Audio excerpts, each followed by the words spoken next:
আসসালামু আলাইকুম ওয়া রাহমাতুল্লাহি ওয়া বারাকাতুহু। আলহামদুলিল্লাহ ওয়াসসালাতু ওয়াসসালামু আলা মান লা নাবিয়্যা বা'দাহু। ফাআউযু বিল্লাহি মিনাশ শাইতানির রাজীম। আল-ইয়াওমা আকমালতু লাকুম দীনাকুম ওয়া আতমামতু আলাইকুম নি'মাতি। وقال النبي صلى الله عليه وسلم من أحدث في أمرنا هذا ما ليس منه فهو رد। সম্মানিত উপস্থিতি,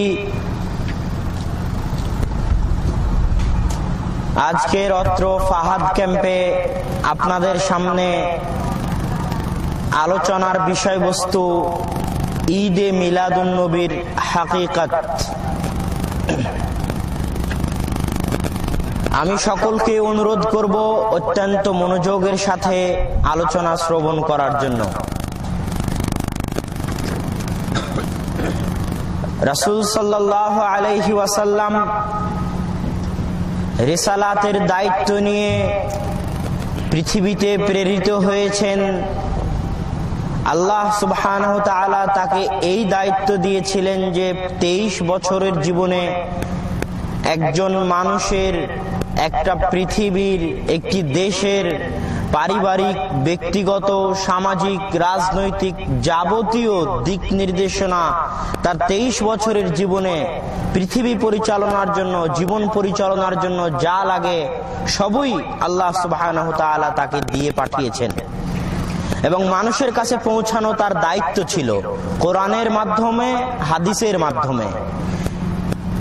এবং তিনি তার এই দায়িত্ব পূর্ণরূপে পালন করেছেন। বিদায় হজ্জের মাঠে রাসূল সাল্লাল্লাহু আলাইহি ওয়াসাল্লাম সাহাবায়ে কেরামকে সাক্ষী রেখে বলেছেন যে তোমরা সাক্ষী থাকো আমি আমার দায়িত্ব পালন করেছি। এবং আল্লাহকে তিনি সাক্ষী রেখেছেন, আল্লাহুম্মা শাহাদ, আল্লাহুম্মা শাহাদ, আল্লাহুম্মা শাহাদ।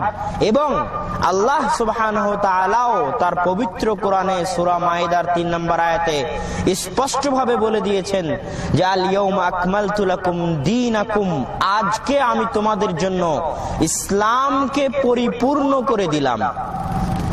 গত 23 বছর থেকে ধীরে ধীরে কোরআনের আয়াত অবতীর্ণ করে, বিভিন্ন ঘটনার মাধ্যমে, হাদিসের মাধ্যমে ইসলামের হুকুম আহকাম ধীরে ধীরে তোমাদেরকে জানানোর মাধ্যমে আজকে তোমাদের দ্বীনকে, তোমাদের ধর্মকে আমি পূর্ণ করে দিলাম।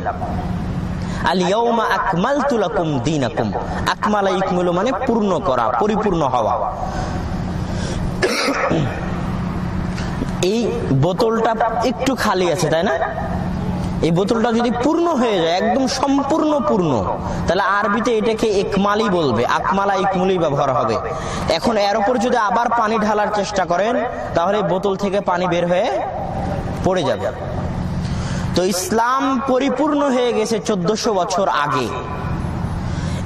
যদি কোনো হুকুম আহকাম আল্লাহ সুবহানাহু ওয়া তাআলাকে দেওয়া লাগতো তাহলে তিনি 1400 বছর আগেই দিতেন। এই কথাটা আমাদের মাথায় প্রথমে রাখতে হবে। দ্বিতীয়ত,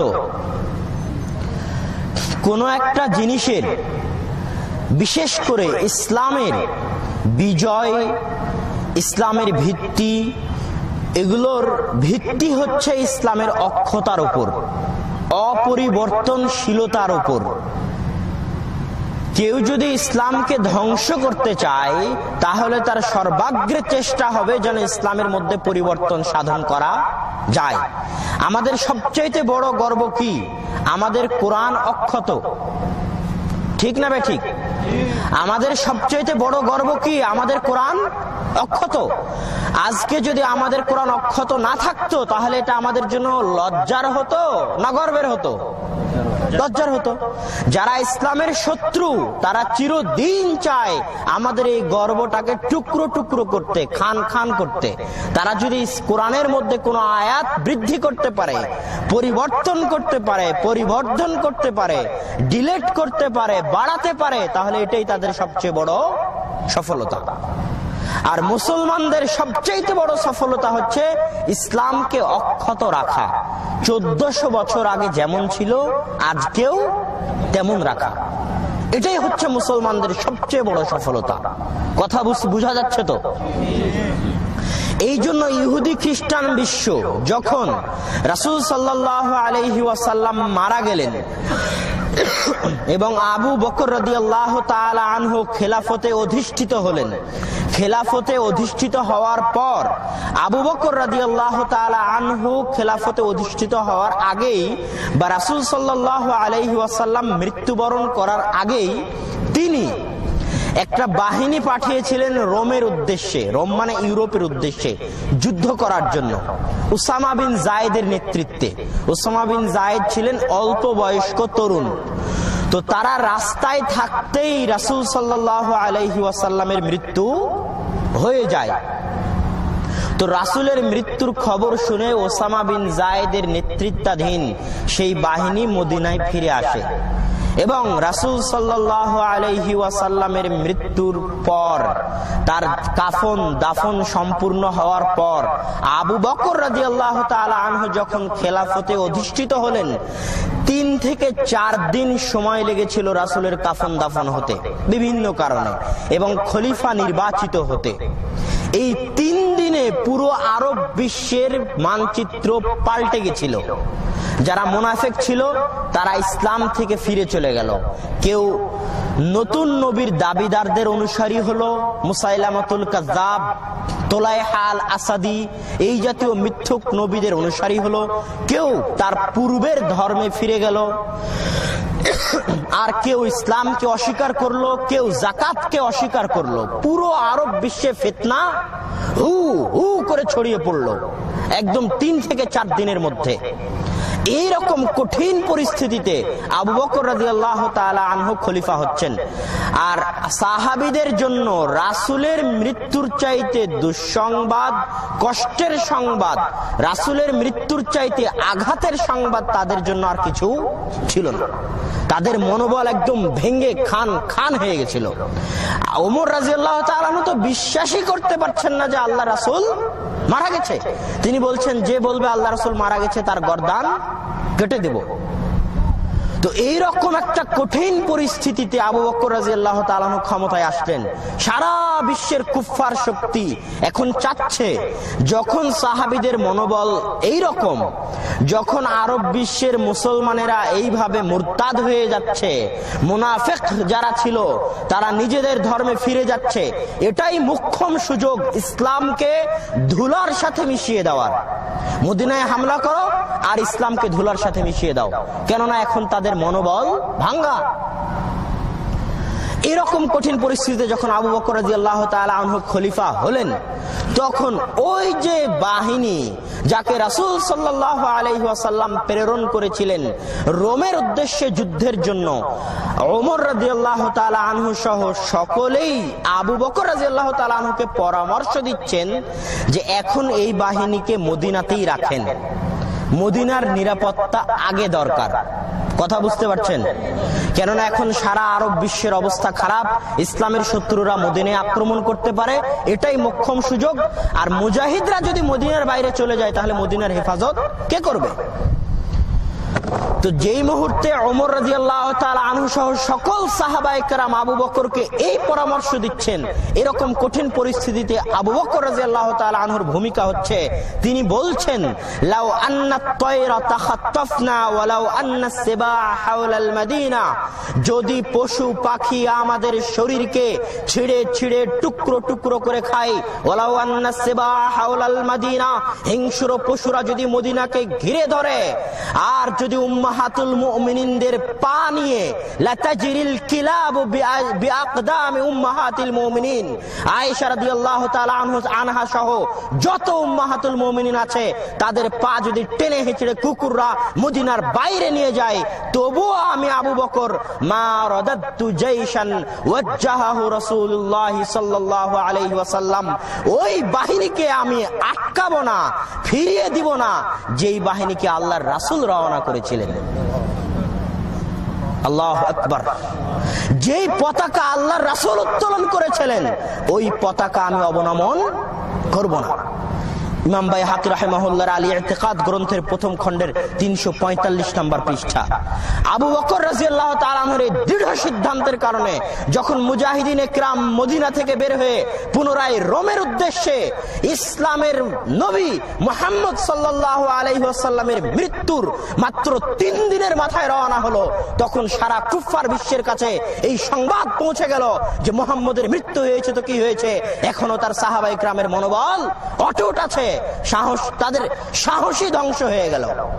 যখন তারা দেখলো যে মদিনা থেকে ওই বাহিনী মাত্র 3 দিন পরে আবার যুদ্ধের জন্য রোমের উদ্দেশ্যে রওনা দিচ্ছে, তখন তারা ইসলামের বিরুদ্ধে যে ষড়যন্ত্র করছিল ওই ষড়যন্ত্রের সাহসও হারিয়ে ফেলল। তো আবু বকর রাদিয়াল্লাহু তাআলা আনহুর এই দৃঢ় সিদ্ধান্তের কারণে ইসলামের মধ্যে কোন মুনাফিকের, কোন মায়ের বেটার ক্ষমতা হয়নি যে কোনো পরিবর্তন সাধন করে। এত কঠোর ছিলেন আবু বকর রাদিয়াল্লাহু তাআলা আনহু। যেই বাহিনী আল্লাহর রাসূল প্রেরণ করেছে আমি আবু বকর ওই বাহিনী ফিরিয়ে নিব না। যেই পতাকা আল্লাহর রাসূল উত্তোলন করেছে আমি আবু বকর ওই পতাকা অবনমন করব না। এত কঠোরতার কারণে কারো ক্ষমতা হয়নি যে ইসলামের মধ্যে পরিবর্তন সৃষ্টি করে। খেলাফতে ওঠার পরের দিনেরই ঘটনা। তারপরে 2.5 বছরের সময়কালে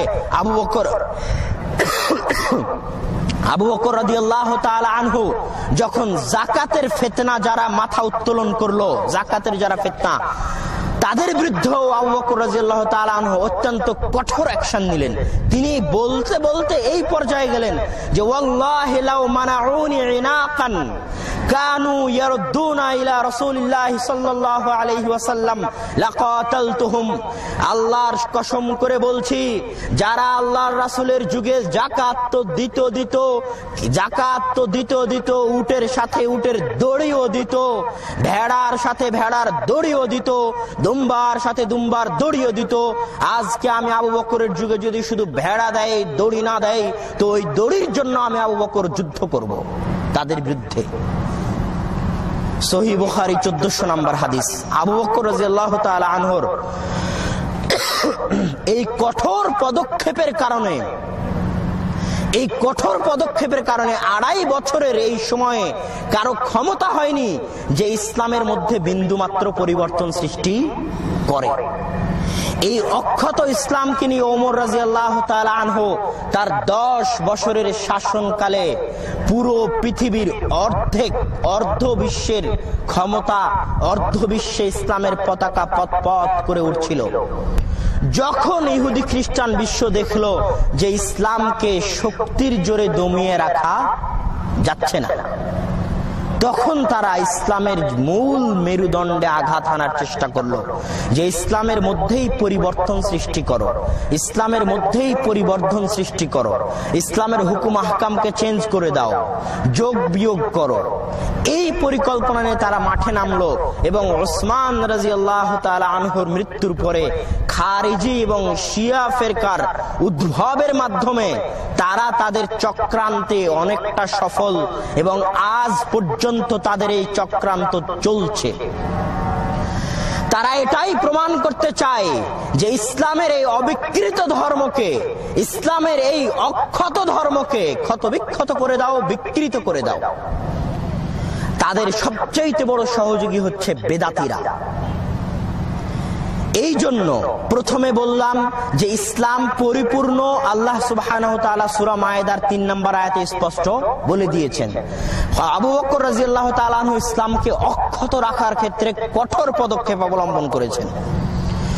আর সেই অক্ষত ইসলামকে ওমর রাদিয়াল্লাহু তাআলা আনহু সারা অর্ধ বিশ্বে ছড়িয়ে দিয়েছেন। উসমান রাদিয়াল্লাহু তাআলা আনহুর মৃত্যুর পরে বেদাতীরা মাথা চাড়া দিয়ে ওঠে এবং ইসলামের মধ্যে বিকৃতি সৃষ্টি করার চেষ্টা করে এবং ধীরে ধীরে ইসলামের বিকৃতি তারা বাড়াতে থাকে। সেই বিকৃতিগুলোর একটা বিকৃতি হচ্ছে ঈদে মিলাদুন নবী। তার মানে খোলাসা এটাই দাঁড়ালো যে ঈদে মিলাদুন নবী হচ্ছে ইসলামের শত্রু। যদি ঈদে মিলাদুন নবীর অস্তিত্ব আল্লাহ রাসূলের যুগে না থেকে থাকে, তাহলে ঈদে মিলাদুন নবী কিসের শত্রু? ইসলামের শত্রু। এরকম যত বেদাত, যত আমল আল্লাহর রাসূলের মৃত্যুর পরে তৈরি হয়েছে, সব আমল হচ্ছে ইসলামের শত্রু। এদেরকে, এই সমস্ত বিদআতকে কুচি কুচি করে কাটতে হবে, পা দিয়ে পিষে মাটির সাথে মিটিয়ে দিতে হবে ইসলামকে রক্ষার জন্য। যত বেদাত যেগুলো রাসূলের মৃত্যুর পরে সৃষ্টি হয়েছে, এগুলো সব হচ্ছে ইসলামের শত্রু, ইসলামের দুশমন।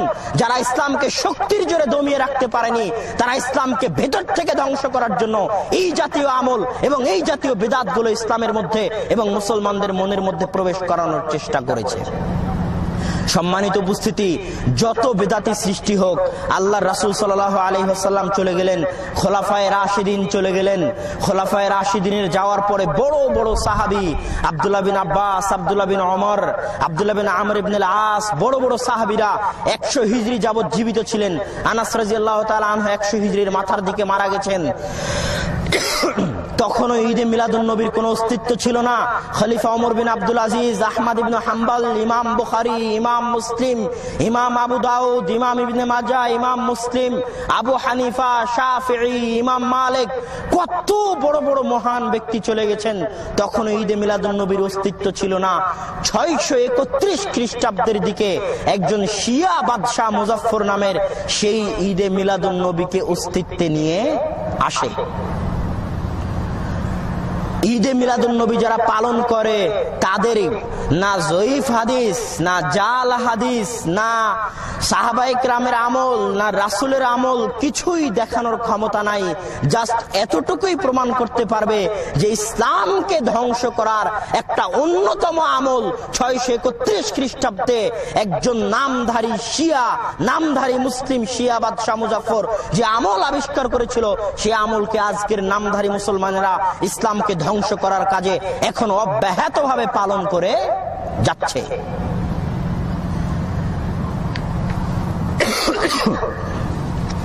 ঈদে মিলাদুন নবীর মূল থিওরি হচ্ছে রাসূল সাল্লাল্লাহু আলাইহি ওয়াসাল্লামের জন্মদিন।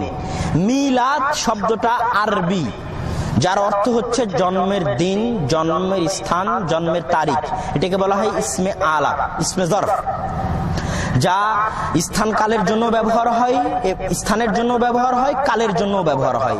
তো রাসূল সাল্লাল্লাহু আলাইহি ওয়াসাল্লাম যখন জন্ম নিয়েছিলেন যেই দিনে, সেই দিনটা হচ্ছে মাউলিদুন নবী সাল্লাল্লাহু আলাইহি ওয়াসাল্লাম বা মিলাদুন নবী সাল্লাল্লাহু আলাইহি ওয়াসাল্লাম। তাদের একটাই দলিল, যেই দিনে আল্লাহ রাসূল জন্ম নিয়েছেন তার চাইতে আনন্দের দিন আর কিছু হতে পারে? বাস এটাই দলিল, আর কিছু নয়। মানুষের আবেগ নিয়ে খেলা। এই দিনের চাইতে আনন্দের দিন আর কিছু হতে পারে যেই দিন আল্লাহ রাসূল জন্ম নিয়েছেন? সুতরাং সেই দিনে আমরা আনন্দ করব। তো এইটাকে তারা, এই আনন্দের দিনকে তারা নাম দিয়েছে কি? ঈদ। তো প্রথমে ঈদ নামকরণের উপর তার দিন।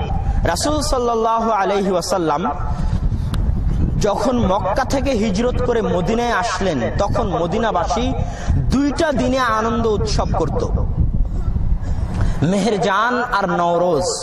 এই 2টা দিনে তারা আনন্দ উৎসব করত। তো রাসূল সাল্লাল্লাহু আলাইহি ওয়াসাল্লাম মদিনাবাসীকে জিজ্ঞেস করছেন, মা হাযানিল ইয়াওমান, এই 2টা দিন কি? তখন তারা বলছে, হে আল্লাহর রাসূল, কুননা নালআবু ফীহিমা ইয়াওমাল জাহিলিয়াহ, জাহিলি যুগে আমরা এই 2টা দিনে আনন্দ করতাম, আজকেও করি। তখন রাসূল সাল্লাল্লাহু আলাইহি ওয়াসাল্লাম বলছেন, কদ আবদালাকুমুল্লাহু বিহিমা খায়রাম মিনহুমা, আল্লাহ সুবহানাহু ওয়া তাআলা এই 2টা দিন বাদ দিয়ে তোমাদের জন্য এর চাইতে উত্তম, এর চাইতে কল্যাণকর 2টা দিন দান করেছেন, ঈদুল ফিতর ওয়া ঈদুল আযহা। ঈদুল ফিতর আর ঈদুল আযহা ইব্রাহিম আলাইহিস সালাতু ওয়াস সালামের সন্তান ইসমাঈল আলাইহিস সালাতু ওয়াস সালামকে কুরবানি করার ঘটনাকে লক্ষ্য করে 10ই জিলহজ্জের কুরবানির ঈদ। আর দীর্ঘ 1 মাস না খেয়ে থাকার পরে আনন্দের উৎসবের দিন হচ্ছে ঈদুল ফিতর। আবু দাউদ 1139 নম্বর হাদিস। এই জায়গাতে ওই 2টা দিন, যেই 2টা দিনে মদিনার মানুষ আনন্দ করত, মেহেরজান আর নওরোজের দিন, ওই 2টা দিনকে আল্লাহ রাসূল বাতিল করে 2টা দিন দিলেন।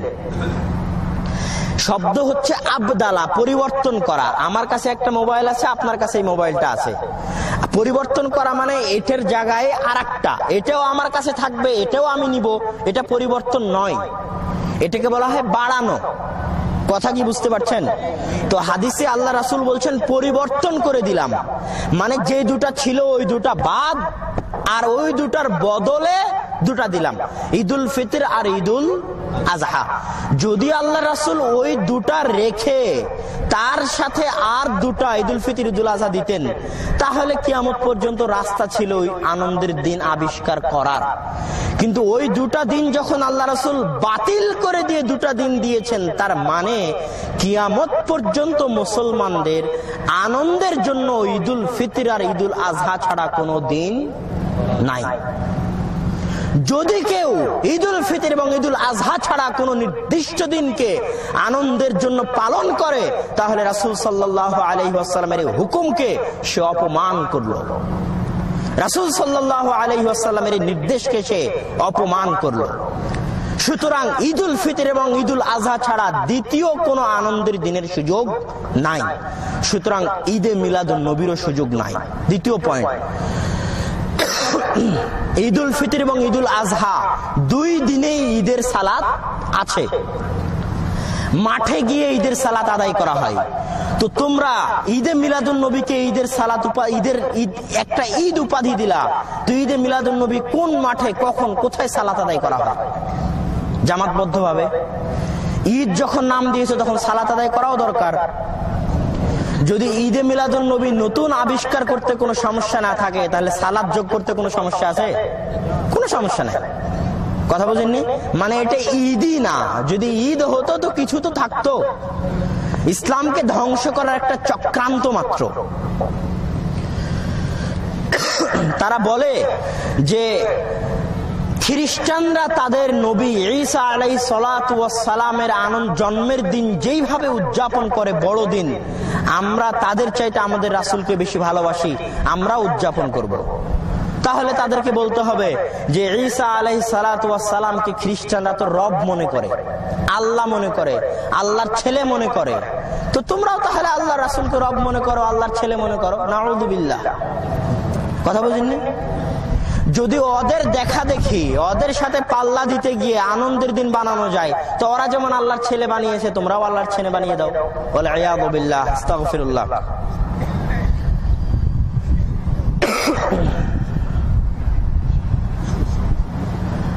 তো ঈদে মিলাদুন নবী হচ্ছে, এটা কোনো ঈদই নয়, নামকরণ করা হয়েছে ঈদ, এর কোনো ভিত্তি নাই, একটি ভিত্তিহীন ইবাদত ইসলামকে ধ্বংস করার জন্য। আর একটা কথা এই জায়গায় স্মরণ রাখবেন যে কোনো নির্দিষ্ট আদর্শকে, কোনো নির্দিষ্ট তন্ত্রকে এবং মন্ত্রকে যদি ধ্বংস করতে চান, তাহলে আনুষ্ঠানিকতার মাধ্যমে তাকে সীমাবদ্ধ করতে হবে। আরেকটু খোলাসা করে বুঝেন, আনুষ্ঠানিকতার মাধ্যমে সীমাবদ্ধ করতে হবে। ইসলামে দিনে 5 বার সালাত আদায় করার কথা আছে, প্রত্যেক দিন 5 বার, প্রত্যেক দিন 5 বার। না খ্রিস্টানদের দিনে প্রতিদিন গির্জায় যাওয়ার কথা আছে, না হিন্দুদের প্রতিদিনে মন্দিরে যাওয়ার কথা আছে, না ইহুদিদের প্রতিদিনে সিনাগগে যাওয়ার কথা আছে। কিন্তু ইসলাম একটা সচল ধর্ম।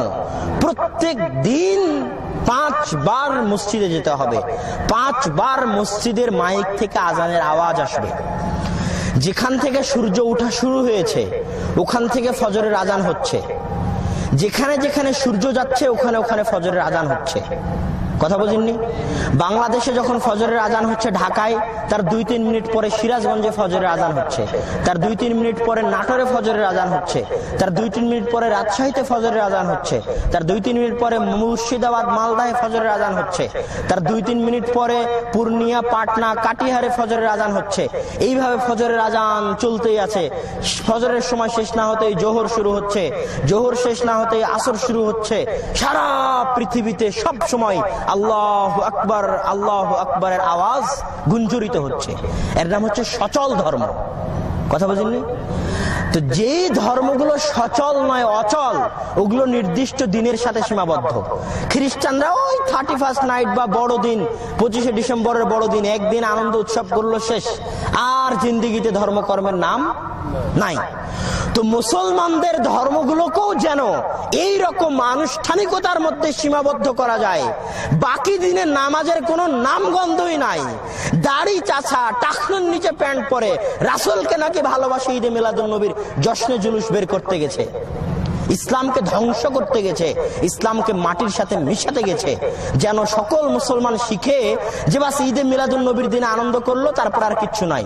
নামাজ কালাম বন্ধ, মসজিদে আজান বন্ধ, ওই ঈদে মিলাদুন নবীর একদিনে চলো, ঈদুল ফিতরের একদিনে চলো, ঈদুল আজহার একদিনে চলো, শবে বরাতের একদিনে চলো, ইসলাম শেষ, মানে ইসলাম অচল হয়ে গেল। কথা বুঝেননি?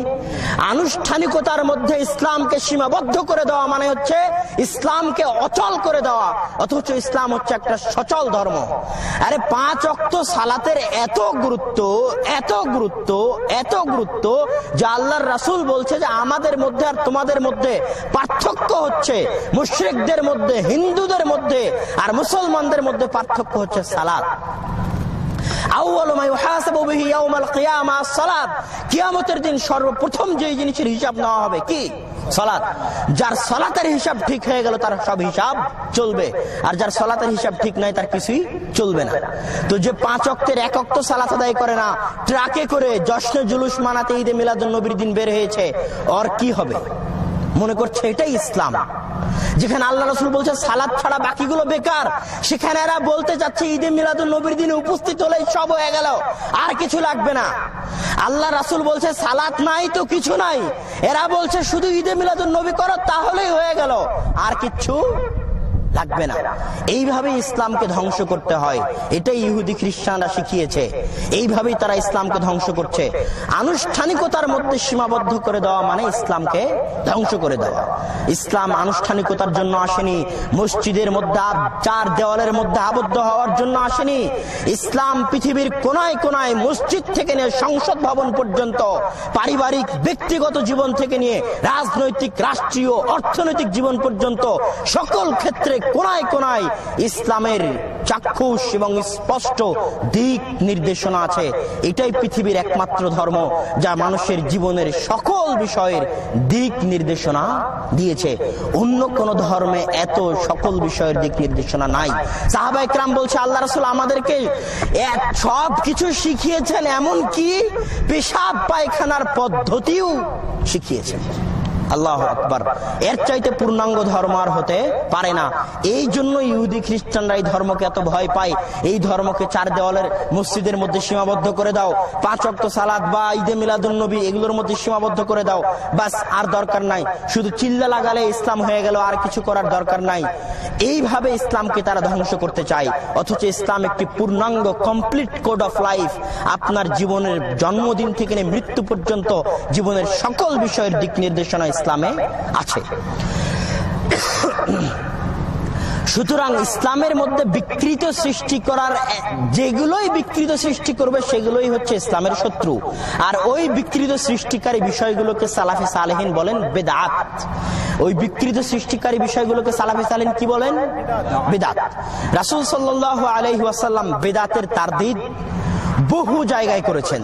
তার মধ্যে একটা হাদিস আমি আপনাদের বক্তব্যে পাঠ করেছি। রাসূল সাল্লাল্লাহু আলাইহি ওয়াসাল্লাম বলেছেন, মান আহদাসা ফি আমরিনা হাযা মা লাইসা মিনহু ফাহুয়া রাদ্দুন। সহিহ বুখারী 2499 নম্বর হাদিস, যে আমার এই দ্বীনের মধ্যে কেউ যদি নতুন কিছু সৃষ্টি করে যার বিষয়ে আমার কোন নির্দেশ নাই, তাহলে সেটা বাতিল বলে গণ্য হবে। বাতিল। রাসূল করেননি, তুমি করছো, বাতিল। রাসূল সাল্লাল্লাহু আলাইহি ওয়াসাল্লাম বেদাত বিষয়ে আরো বলেন, আবু দাউদের 3991 নম্বর হাদিস, কুল্লু মুহদাসাতিন বিদআহ ওয়া কুল্লু বিদআতিন যালালাহ। প্রত্যেক যে নতুন সৃষ্টি সেটাই বেদাত, আর প্রত্যেক যেটাই বেদাত সেটাই বিভ্রান্তি। তো যারা বেদাত করে এরা অভিযোগ আরোপ করে যে মাইকে বক্তব্য দিচ্ছে, মাইক তো রাসূলের যুগে ছিল না, তাহলে এটাও বেদাত। কথা বলেননি? মোবাইল তো রাসূলের যুগে ছিল না, এটাও বেদাত। তো প্রথম প্রশ্ন, এই মাইকে বক্তব্য দেওয়ার কারণে ইসলামের মধ্যে কি বিকৃতি সৃষ্টি হলো? কি বিকৃতি সৃষ্টি হলো বলেন আমাকে। আমি যে মাইকে বক্তব্য দিচ্ছি এতে ইসলামের হুকুম আহকামের মধ্যে কি বিকৃতি হলো? জোহরের 4 রাকাত সালাত আমি 5 রাকাত পড়ছি, বলেন। আমি ইশার সালাত যে সময় হওয়ার সেই সময় না করে জোহরের সময় ইশার সালাত আদায় করছি। তো মাইকে বক্তব্য দেওয়ার কারণে, প্লেনে চড়ার কারণে আমার ইসলামের মধ্যে কি বিকৃতি আসলো? সারা দুনিয়া যদি নতুন আবিষ্কারে ভর্তি হয়ে যায়, আমার ইসলাম যদি অক্ষত থাকে, তো ওর সাথে আমার কোনো সম্পর্ক নেই। কিন্তু তুমি যে ঈদে মিলাদুন নবী তৈরি করলা, আমার তো 2টা ঈদ ছিল, তুমি আরেকটা ঈদ বাড়িয়ে আমার ইসলামকে ধ্বংস করেছো। তো যেটা দিনের মধ্যে বিকৃত সৃষ্টি করে ওটা বেদাত, নিকৃষ্ট বেদাত। আর যেগুলো দুনিয়ার বিষয় এগুলো বেদাত নয়। মানুষের জীবন যাপনকে সহজ করার জন্য যা কিছু ইচ্ছা তা আবিষ্কার হতে পারে। আল্লাহ রাসূল যা নিষেধ করেছেন সেগুলো হারাম, যা নিষেধ করেননি বাকি সব হালাল।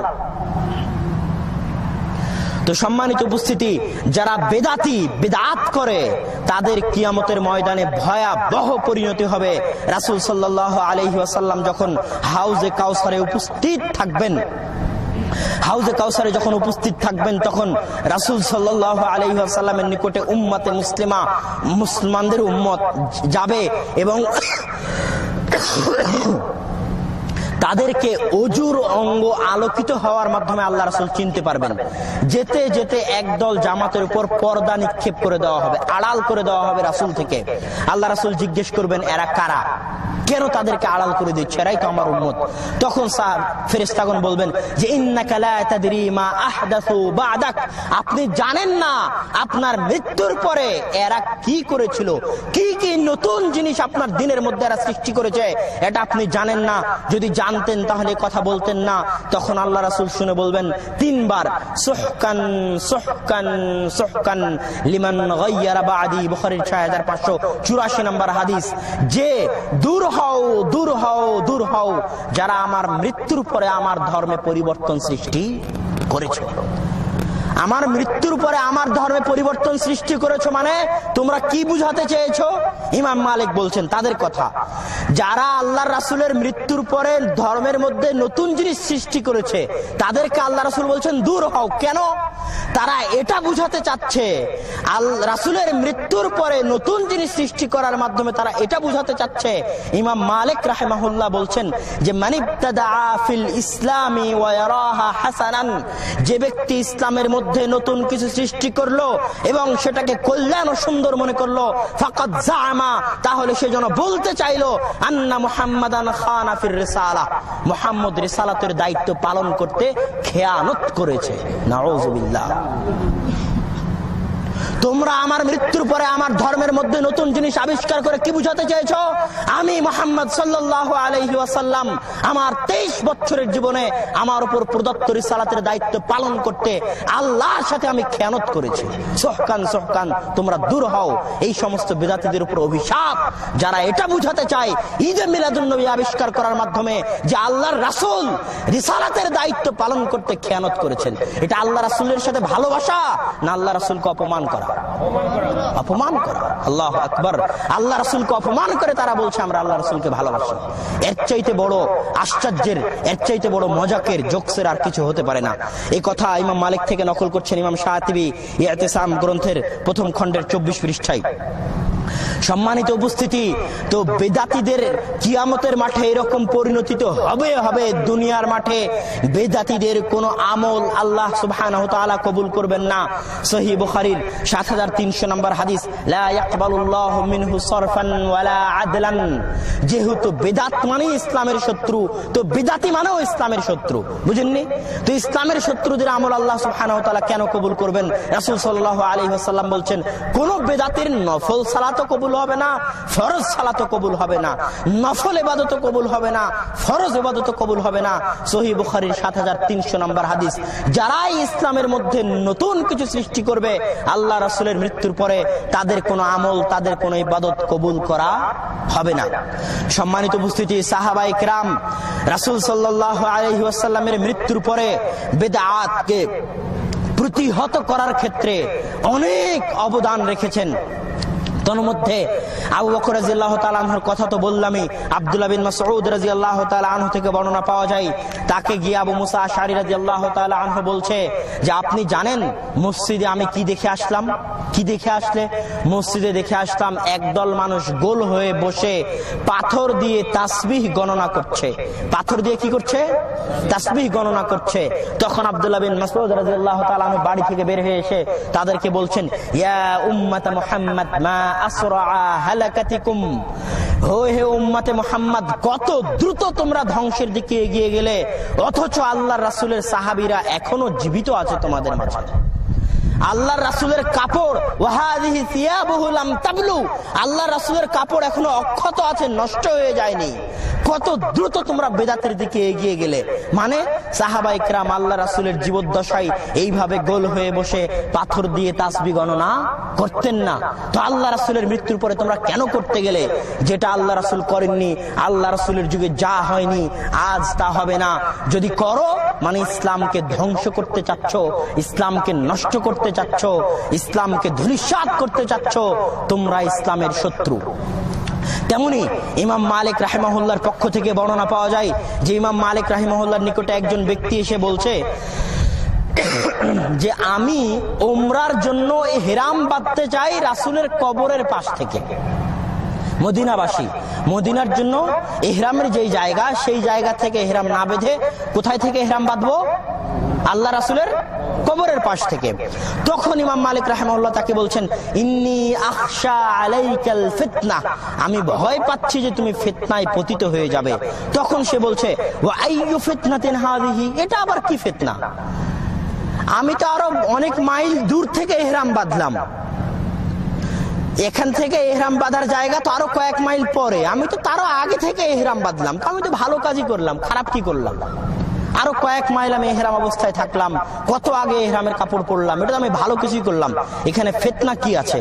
তখন ইমাম মালিক রাহিমাহুল্লাহ বলছেন, ওয়া আইয়ু ফিতনাতিন আ'যামু মিন আন তারা আন্নাকা সাবাকতা ইলা ফাজিলাতিন কাসারা আনহা রাসূল সাল্লাল্লাহু আলাইহি ওয়াসাল্লাম, এর চাইতে বড় ফিতনা আর কি হতে পারে যে তুমি এমন একটা আমল করতে যাচ্ছ, এমন একটা ফজিলত গ্রহণ করতে যাচ্ছ, যেই ফজিলত গ্রহণ করা থেকে আল্লাহর রাসূল বিরত থেকেছেন। আল্লাহু আকবার, তুমি কত বড় ইবাদত গুজার পরহেজগার হয়ে গেছো যে এমন ফজিলত তুমি গ্রহণ করতে যাচ্ছ যেই ফজিলত আল্লাহ রাসূল গ্রহণ করেনি। তুমি নিজেকে আল্লাহ রাসূলের চাইতে বেশি পরহেজগার, বেশি মুত্তাকি বলতে চাও, এর চাইতে বড় ফিতনা আর কি হতে পারে? প্রত্যেক যারা বেদাতি, যারা ফজিলতের দোহাই দিয়ে হোক আর যে দোহাই দিয়ে হোক এমন ইবাদত বন্দেগী করে যেগুলো আল্লাহ রাসূল করেনি, তারা এটাই বুঝাতে চায় যে আল্লাহ রাসূলের চাইতে তারা বেশি পরহেজগার। অথচ আল্লাহ রাসূল সাল্লাল্লাহু আলাইহি ওয়াসাল্লাম আতকা হাদিহিল উম্মাহ, এই উম্মতের সবচেয়ে পরহেজগার ব্যক্তি।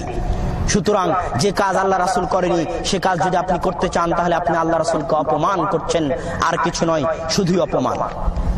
সম্মানিত উপস্থিতি, সুতরাং বেদাত, বেদাতি এরা ইসলামের শত্রু, রাসূলের শত্রু, রাসূলকে অপমান করতে চায়, রাসূলকে অপদস্থ করতে চায়। এবার আসুন, ঈদে মিলাদুন নবী মানে রাসূলের জন্মদিন। তো জন্মদিন রাসূল সাল্লাল্লাহু আলাইহি ওয়াসাল্লামের জন্ম কখন হয়েছে? এখন পর্যন্ত কোন ঐতিহাসিকবিদ নিশ্চিতভাবে প্রমাণ করতে পারেননি যে আল্লাহ রাসূলের জন্ম কত তারিখে হয়েছে, কোন দিনে হয়েছে এটা নিশ্চিত। আল্লাহ রাসূল সাল্লাল্লাহু আলাইহি ওয়াসাল্লাম সোমবারে জন্মগ্রহণ করেছেন, সোমবারে তিনি তারপর কোরআন অবতীর্ণ হয়েছে, সোমবারে তিনি নবী হয়েছেন, সোমবারে তিনি মদিনা থেকে হিজরতের উদ্দেশ্যে বের হয়েছেন এবং সোমবারেই তিনি মারা গেছেন এবং সোমবারেই তিনি হাজরে আসওয়াদকে উঠিয়েছিলেন মীমাংসা করার জন্য। এগুলো সব সহিহ মুসলিম 1162 নাম্বার, মুসনাদে আহমদ 2506। তো সোমবার নিশ্চিত যে রাসূল সাল্লাল্লাহু আলাইহি ওয়াসাল্লাম সোমবারে জন্মগ্রহণ করেছেন। বছরও নিশ্চিত, কোন বছর? যেই বছরে আসহাবুল ফিল আব্রাহা কাবা ঘরে হামলা করতে এসেছিল 730 খ্রিস্টাব্দ, সেই বছরে রাসূল সাল্লাল্লাহু আলাইহি ওয়াসাল্লাম জন্মগ্রহণ করেছেন, এটাও নিশ্চিত। এই দুটা নিয়ে কোনো ইখতিলাফ নাই। কিন্তু কোন মাসের কত তারিখে, এটা নিয়ে ঐতিহাসিক বিদগণ ইখতিলাফ করেছেন। কেউ বলেছে 12ই রবিউল আউয়াল, কেউ বলেছে 9ই রবিউল আউয়াল, কেউ বলেছে 8ই রবিউল আউয়াল। এইরকম মতান্তরের শেষ নাই। তার মধ্যে মুহাদ্দিসিনে কিরাম নির্ভরযোগ্য বলেছেন 8 রবিউল আউয়াল। আর আধুনিক যারা চাঁদের হিসাব এখন থেকে 1400 বছর আগে করতে করতে যে এটা এত মাস, তার আগের মাস এত দিনে, তার আগের মাস এত দিনে, এইভাবে 730 খ্রিস্টাব্দের কোন মাসটা সোমবার হতে পারে, এইভাবে হিসাব করে যারা রহমাতুল্লিল আলামিন গ্রন্থের লেখক কাজী মানসুর পুরী, তারপরে সিরাতুন নবীর লেখক আল্লামা শিবলি নোমানী, এনারা সহ সকলেই প্রমাণ করেছেন যে 9ই রবিউল আউয়াল আল্লাহ রাসূলের জন্মদিন হচ্ছে 9ই রবিউল আউয়াল। তো কোনটাই নিশ্চিত নয়। দ্বিতীয়ত এটা আবার সকলের মত যে রাসূল সাল্লাল্লাহু আলাইহি ওয়াসাল্লাম 12 রবিউল আউয়ালে মারা গেছে। যে কোনো ইতিহাস গ্রন্থ উত্তোলন করুন, আত-তাবাকাতুল কুবরা ইবনে সাদ, সিরাতে হিশাম, আর রাহিকুল মাখতুম খুলে দেখতে পারেন, সব জায়গায় দেখতে পাবেন যে অধিকাংশ মুহাদ্দিসিনের মত রাসূলের মৃত্যু বিষয়ে তেমন কোনো ইখতিলাফ নাই যে কি কত তারিখে মারা গেছেন, 12 রবিউল আউয়াল। তো জন্মদিন নিয়ে নির্দিষ্ট কিছু বলা যায় না যে কত তারিখে জন্মগ্রহণ করেছেন। এখন খোলাসা যেটা সেটা যে যেই দিনে তারা ঈদে মিলাদুন নবী পালন করছে ওই দিনটা তারিখ হিসেবে 12 রবিউল আউয়াল হিসেবে রাসূলের মৃত্যু দিন, এতে কোনো সন্দেহ নাই। কথা বুঝেননি? তো রাসূলের মৃত্যু দিবসে এরা আনন্দ করছে।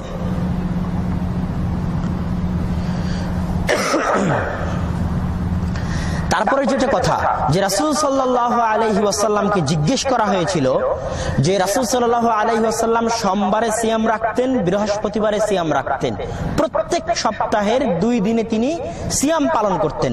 তো রাসূলকে জিজ্ঞেস করা হলো আপনি কেন সিয়াম পালন করেন? তো রাসূল সাল্লাল্লাহু আলাইহি ওয়াসাল্লাম 4টা কারণ বলেছেন সিয়াম পালন করার বিভিন্ন হাদিসে। সুনানে তিরমিজির 747 নম্বর হাদিস, সহিহ মুসলিমের 1162 নম্বর হাদিস। কেন? 1 নাম্বার, সোমবারের দিন আমার জন্ম হয়েছে। 2 নাম্বার, সোমবারের দিন আমি রিসালাত প্রাপ্ত হয়েছি, মানে নবী হয়েছি। সোমবারের দিন আমার উপর কোরআন অবতীর্ণ করা হয়েছে। ওয়াতুরাদুল আমালু ইনদাল্লাহ, আর সাপ্তাহিক আমল আল্লাহর নিকটে 2 দিনে পেশ করা হয়, সোমবার আর বৃহস্পতিবার। মঙ্গলবার বুধবারের আমল বৃহস্পতিবারে পেশ করা হয়, শুক্রবার শনিবার রবিবারের আমল সোমবারের দিন পেশ করা হয়। এই জন্য আমি চাই, উরিদু আন আহাব্বু, আমি চাই যে আইয়ুরাদা আমালি ইনদাল্লাহ, আমার আমল আল্লাহর নিকটে এমন অবস্থায় পেশ করা হোক যে অবস্থায় আনা সাইমুন, আমি সিয়াম আছি। এটা আমি চাই, আমার আমল আল্লাহর নিকটে এমন অবস্থায় পেশ করা হোক যখন আমি কি সিয়াম আছি। তো রাসূল সাল্লাল্লাহু আলাইহি ওয়াসাল্লামের এই হাদিস দ্বারা প্রমাণিত হচ্ছে যে সোমবারের দিন আল্লাহ রাসূল সিয়াম পালন করতেন। যদি তার জন্মদিন হিসেবে অন্য কিছু পালন করা লাগতো তাহলে অবশ্যই তিনি তা করতেন। সাহাবায়ে কেরাম আল্লাহর রাসূলকে এত ভালোবাসেন যে রাসূলের এক একটা নির্দেশ পালন করতে, এক একটা আমল পালন করতে তাদের মতো নজির দুনিয়াতে আর কেউ সৃষ্টি করতে পারেনি। মুসনাদে বাজ্জারের হাদিস নাম্বার 5909 ইবনে ওমর রাদিয়াল্লাহু তাআলা আনহু থেকে বর্ণিত, আন্নাহু কানা ইয়াতি বিশাজারাতিন, একদা রাস্তায় চলতে তিনি একটি গাছের নিচে আসলেন এবং বসে আশ্রয় নিলেন। তখন তার সাথীরা তাকে জিজ্ঞেস করছে, ইবনে ওমর আপনি কেন এই গাছের নিকটে আসলেন, এসে আশ্রয় নিলেন? তখন ইবনে ওমর বলছে যে আন্নান নবী সাল্লাল্লাহু আলাইহি ওয়াসাল্লাম কানা ইয়াফআলু যালিক, আমি আল্লাহর রাসূলকে এই রাস্তা দিয়ে চলতে এই গাছের নিচে বসে আশ্রয় নিতে দেখেছিলাম। আল্লাহু আকবার। আরে অন্য আমল তো দূরে থাক, আল্লাহ রাসূল যেখানে বসে বিশ্রাম নিতেন সাহাবায়ে কেরাম তার অনুসরণে ওখানে বসে বিশ্রাম নেওয়ার চেষ্টা করতেন। আল্লাহু আকবার। সাহাবায়ে কেরামের বিষয়ে আনাস বিন মালিক বলছেন, একদা আল্লাহ রাসূলকে একজন দর্জি দাওয়াত খাওয়ার জন্য দাওয়াত করলো। সহিহ বুখারীর 2092 নাম্বার হাদিস। আমিও আল্লাহ রাসূলের সাথে ফাযাহাবতু মা রাসূলিল্লাহ, আল্লাহ রাসূলের সাথে দাওয়াত খেতে গেলাম। তো সে খাবারে তৈরি করেছিল খুবজান ওয়া মারকান ফীহি দুব্বাউন ওয়া কাদিদুন, রুটি, গোশত আর লাউ কুমড়া, লাউ এবং গোশত মিশ্রিত করে রান্না করেছিল, আর রুটি ছিল। ফারাআইতুন নবী সাল্লাল্লাহু আলাইহি ওয়াসাল্লাম, আমি আল্লাহ রাসূলকে দেখলাম ইয়াতাতাব্বাউ দুব্বা, তিনি তরকারির মধ্যে থেকে লাউগুলোকে খুঁজে খুঁজে খাচ্ছেন।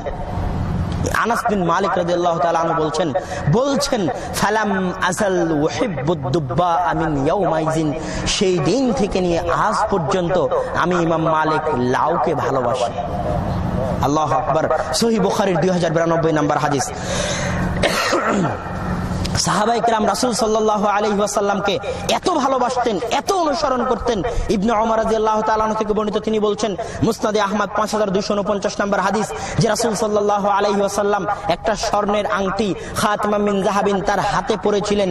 তো সাথে সাথে সারা মদিনাবাসী যত সাহাবী ছিল ফাত্তাখাযান নাসু খাওয়াতিম মিন যাহাবিন, সকলেই স্বর্ণের আংটি তাদের হাতে পড়লো। একদিন রাসূল সাল্লাল্লাহু আলাইহি ওয়াসাল্লাম বললেন, ইন্নী তাখাযতু খাতামান মিন যাহাবিন ফানাবাদাহু, আবু আমি স্বর্ণের আংটি পরেছিলাম, কিন্তু এখন থেকে আর পরবো না। স্বর্ণের আংটি খুলে নিক্ষেপ করে ফেলে দিলেন। সকল সাহাবী সাথে সাথে তাদের স্বর্ণের আংটি বের করে নিক্ষেপ করে দিলেন। আল্লাহু আকবার। সাহাবায়ে কেরাম বলছেন, আবু সাঈদ খুদরী রাদিয়াল্লাহু তাআলা আনহু থেকে বর্ণিত যে বাইনামা রাসূলুল্লাহ সাল্লাল্লাহু আলাইহি ওয়াসাল্লাম, একদিন আমরা আল্লাহ রাসূলের সাথে ছিলাম, সালাতের মধ্যে ছিলেন। ইযা খালাআনা আলাইহি, রাসূল সাল্লাল্লাহু আলাইহি ওয়াসাল্লাম তার পায়ের জুতা সালাতের মধ্যেই খুললেন। ফালাম্মা রাআ যালিকাল কওম, যখন সাহাবীরা দেখলো আল্লাহ রাসূল পায়ের জুতা খুলে ফেলে দিলেন, তখন সকল সাহাবী তাদের পায়ের জুতা খুলে ফেলে দিলেন। সালাত শেষ হওয়ার পর আল্লাহ রাসূল জিজ্ঞেস করছে, মা হামালাকুম আলা ইলকাইনি আলিকুম, তোমরা কেন তোমাদের পায়ের জুতা খুলে ফেললে? তখন তারা বলছে, রাআইনাকা ইয়া রাসূলুল্লাহ, আপনাকে খুলতে দেখেছি হে আল্লাহ রাসূল, আপনি পায়ের জুতা খুলেছেন তাই আমরা পায়ের জুতা খুলেছি। আল্লাহু আকবার। তখন রাসূল সাল্লাল্লাহু আলাইহি ওয়াসাল্লাম বলছেন যে ইন্না জিবরিল আতানি, জিবরিল আমার নিকটে ওহী নিয়ে এসেছিল এবং বলেছে যে আমার পায়ের জুতায় অপবিত্র জিনিস আছে, তাই আমি আমার পায়ের জুতা খুলেছি, তোমাদের খোলার দরকার ছিল না। দেখুন সুনানে আবু দাউদ হাদিস নাম্বার 650। এইভাবে সাহাবায়ে কেরাম রাসূল সাল্লাল্লাহু আলাইহি ওয়াসাল্লামের অনুসরণ করতেন। শুধু তাই নয়, শুধু সাহাবায়ে কেরামই নয়, মহিলা সাহাবায়ে কেরাম যারা সাহাবিয়া ছিলেন তারাও আল্লাহ রাসূলের এত অনুসরণ করতেন যে সহিহ সূত্রে একটি ঘটনা পাওয়া যায়, অনেক চমৎকার এবং মজার ঘটনা। মাওয়ারিদুজ্জামান হাদিস নাম্বার 2268 নম্বর পৃষ্ঠা, যে রাসূল সাল্লাল্লাহু আলাইহি ওয়াসাল্লামের একজন সাহাবী নাম জুলাইবিব, দেখতে কুৎসিত। নাম কি? জুলাইবিব। দেখতে কুৎসিত, কালো চেহারা, দেখতে ভালো নয়। কোনো মেয়ে তার সাথে বিবাহ বসতে রাজি হচ্ছিল না। তখন সে আল্লাহ রাসূলকে এসে অভিযোগ করলো যে আল্লাহ রাসূল, আমাকে কোনো মেয়ে বিয়ে করতে রাজি হয় না, আপনি আমার একটু কোনো ব্যবস্থা করে দিন। তখন রাসূল সাল্লাল্লাহু আলাইহি ওয়াসাল্লাম আনসারদের সবচেয়ে সুন্দরী যুবতীর পিতার নিকটে এই সাহাবীর বিবাহের প্রস্তাব পাঠালেন। যখন এই প্রস্তাব তাদের বাড়িতে পৌঁছলো তখন পিতামাতা আশ্চর্য হলেন যে এই রাসূল সাল্লাল্লাহু আলাইহি ওয়াসাল্লাম আমাদের এইরকম একটা সুন্দরী মেয়ের জন্য কোনো ছেলেই খুঁজে পেলেন না, একটা কুৎসিত ছেলেকে আমার মেয়ের জন্য প্রস্তাব পাঠালেন। তো পিতামাতা এই সিদ্ধান্তে পৌঁছছেন যে বিবাহ দিবেন না। তখন ভিতর থেকে মেয়ে বলছে যে প্রস্তাব কে পাঠিয়েছে? তখন পিতামাতা বলছেন রাসূলুল্লাহ সাল্লাল্লাহু আলাইহি ওয়াসাল্লাম। তখন মেয়ে বলছে আতারুদ্দুন আলা রাসূলুল্লাহ আমরা, আপনারা আল্লাহর রাসূলের প্রস্তাবকে ফিরিয়ে দিবেন, অথচ আল্লাহ বলেছেন ফালা ওয়া রাব্বিকা লা ইউমিনুনা হাত্তা ইউহাক্কিমুকা ফীমা শাজারা বাইনাহুম, তোমার প্রতিপালকের শপথ করে বলছি আল্লাহর কসম তারা কখনোই ঈমানদার হতে পারবে না যতক্ষণ না তারা তোমার ফায়সালাকে বিনা বাক্য ব্যয়ে বিনা প্রশ্ন উত্থাপনে মেনে না নেয়, ততক্ষণ পর্যন্ত তারা ঈমানদার হতে পারবে না। আপনারা আল্লাহ রাসূলের প্রস্তাবকে প্রত্যাখ্যান করছেন। তখন তারা সাথে সাথে এই প্রস্তাব গ্রহণ করে নিল। এইভাবে সাহাবায়ে কেরাম রাসূল সাল্লাল্লাহু আলাইহি ওয়াসাল্লামের অনুসরণ করতেন। সাহাবায়ে কেরামের রাসূল সাল্লাল্লাহু আলাইহি ওয়াসাল্লামের অনুসরণের এবং রাসূল সাল্লাল্লাহু আলাইহি ওয়াসাল্লামের হাদিস মানার দৃষ্টান্ত এত এত যে সেই দৃষ্টান্তগুলো দিয়ে আমরা শেষ করতে পারবো না। তো সাহাবায়ে কেরাম যদি কল্যাণকর হতো ঈদে মিলাদুন নবী পালন করা, তোমরা সাহাবীদের চেয়ে আল্লাহ রাসূলকে বেশি ভালোবাসো। এতক্ষণ যাদের ঘটনা শোনালাম তারা তোমাদের চাইতে আল্লাহ রাসূলকে শত শত গুণ কোটি কোটি গুণ ভালোবাসে। আরে তোমার মুখে তো দাড়ি নাই, এক ওয়াক্ত সালাত আদায় করো না, প্রত্যেক দিন ইসলামের অপমান করো, গান বাজনা শোনো, ইসলামের অপমান করার কোনো বিষয় তোমরা বাকি রাখোনি। আর সাহাবায়ে কেরাম আল্লাহ রাসূলের অনুসরণের জন্য জীবন দিতে, তারা ঈদে মিলাদুন নবী পালন করেনি। আর তোমরা বলছো ঈদে মিলাদুন নবী পালন করতে হবে। আমরা আল্লাহ রাসূলকে ভালোবাসি। কিসের ভালোবাসা? ভালোবাসার নামে ঠাট্টা, ভালোবাসার নামে মজাক, বই কিছুই নয়। সম্মানিত উপস্থিতি, সাহাবায়ে কেরামের রাসূল সাল্লাল্লাহু আলাইহি ওয়াসাল্লামের প্রতি এই ভালোবাসা এবং রাসূলের এই অনুসরণগুলোকে সামনে রাখলে এটাই স্পষ্ট এবং নিশ্চিত যে যারা ঈদে মিলাদুন নবীর নামে রাসূল সাল্লাল্লাহু আলাইহি ওয়াসাল্লামের জন্মদিনের নামে ইসলামকে বিকৃত করার চেষ্টা করছে, তাদের এই ইবাদতের কোনো ভিত্তি তো নাই, সাথে সাথে ইসলামকে ধ্বংস করার একটা অন্যতম চক্রান্ত। পরিশেষে বলতে চাই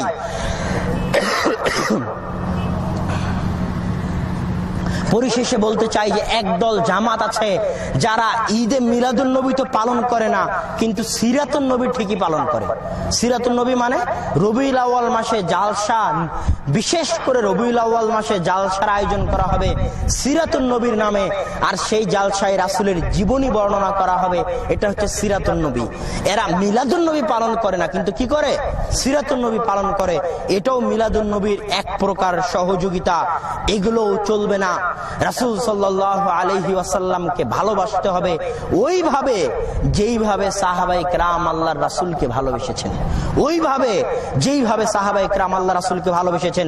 এই 1400 বছরে ইসলামের মধ্যে যত বিকৃতি সৃষ্টি হয়েছে সব ডাস্টবিনে নিক্ষেপ করতে হবে এবং ফিরে যেতে হবে 1400 বছর পূর্বে। ওই ইসলাম মানতে হবে যে ইসলাম সাহাবায়ে কেরাম মেনেছেন। এটার মধ্যে ইসলামের নিরাপত্তা এবং এটার মধ্যে ইসলামের কল্যাণ। যারা করতে চায় না তারাই মূলত ইসলামের শত্রু। পরিশেষে, আলোচনার পরিশেষে এসে আমি আপনাদের নিকটে এটাই বলতে চাই যে ঈদে মিলাদুন নবী পালন করা বেদাত। আলোচনার খোলাসা হচ্ছে রাসূল সাল্লাল্লাহু আলাইহি ওয়াসাল্লামের নির্দিষ্ট জন্মদিন জানা যায় না, তবে জন্ম তারিখ জানা যায় না। তিনি দিন সোমবারের দিন জন্মগ্রহণ করেছেন, এটা জানা যায় 570 খ্রিস্টাব্দ। এটা জানা যায় 12ই রবিউল আউয়ালে মারা গেছেন, এত কোনো সন্দেহ নাই। রাসূল সাল্লাল্লাহু আলাইহি ওয়াসাল্লাম সোমবারের দিনে মারা গেছেন, এত কোনো সন্দেহ নাই। সুতরাং যারা মূলত ঈদে মিলাদুন নবী পালন করে তারা রাসূলের মৃত্যুতে আনন্দ উদযাপন করে। দ্বিতীয়ত, ঈদে মিলাদুন নবী রাসূলের সময় ছিল না, সাহাবায়ে কেরাম করেননি, তারপরেও করেননি, 600 হিজরি পর্যন্ত কেউ করেননি। নতুন উত্থাপিত একটি বিদআত ইসলামকে ধ্বংস করার জন্য। যারা এই বিদআতে সহযোগিতা করবে, সমর্থন করবে, জুলুসে যাবে, জুলুস দেখবে, প্রতিবাদ করবে না, তারা সকলেই এই বিদআতের সহযোগী এবং ইসলামকে ধ্বংস করার চক্রান্তে সহযোগী। আমাদেরকে আপ্রাণ চেষ্টা করতে হবে এই বিদআতকে প্রতিহত করার জন্য, দমন করার জন্য, পায়ের সাথে মিশিয়ে ফেলার জন্য। এর কোনো অস্তিত্ব ইসলামে নাই।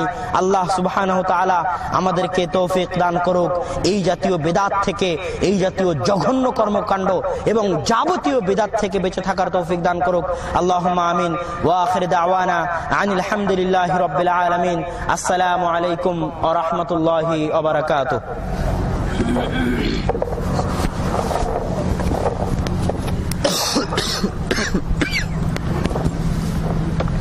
جزاك الله خيرا في الدنيا والآخرة. السلام عليكم. جزاك الله خير. جزاك الله خير.